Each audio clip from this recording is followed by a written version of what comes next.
Izin memperkenalkan diri, nama saya Firman Arti Giovanni Sari dari Lembaga Pembinaan Khusus Anak kelas 1 Kupang. Di sini saya akan membahas perkembangan Indonesia dari masa ke masa. Saya akan membahas mengenai masa Orde Lama.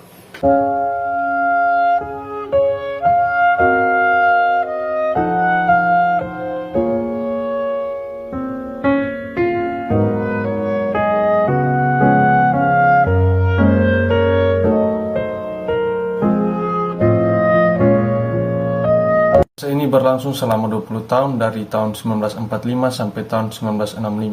Masa ini memiliki sistem kebijakan ekonomi yang lebih ke arah sosialis komunis atau tertutup dan fokus pada pembangunan infrastruktur dan politik berdikari.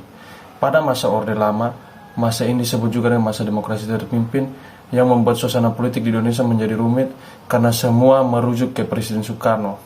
Penyimpangan yang terjadi dari nilai Pancasila di masa ini adalah terpilihnya Soekarno sebagai presiden seumur hidup, diizinkannya Partai Komunis Indonesia. Ideologi komunis jelas tidak sesuai dengan kepribadian bangsa Indonesia. Salah satunya adalah ajaran yang menentang adanya Tuhan. Akibatnya ada pemberontakan G30 SPKI yang bertujuan untuk mengganti ideologi Pancasila dengan ideologi komunis.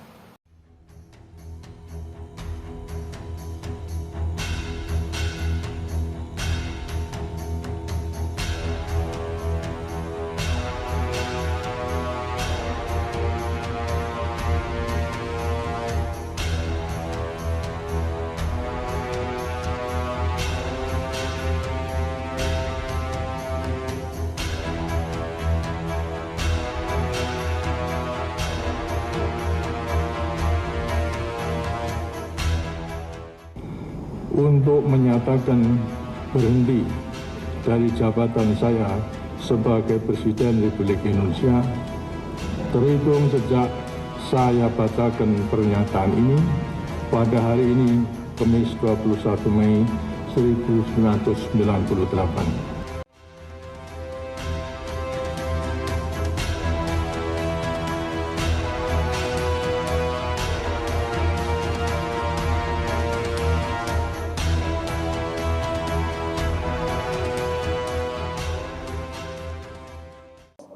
Pada masa ini, gejolak politik di Indonesia sangat mengkhawatirkan, dimulai dengan pecahnya G30 SPKI, kemudian peristiwa dikeluarkannya surat perintah 11 Maret atau dikenal dengan Supersmart pada tahun 1966.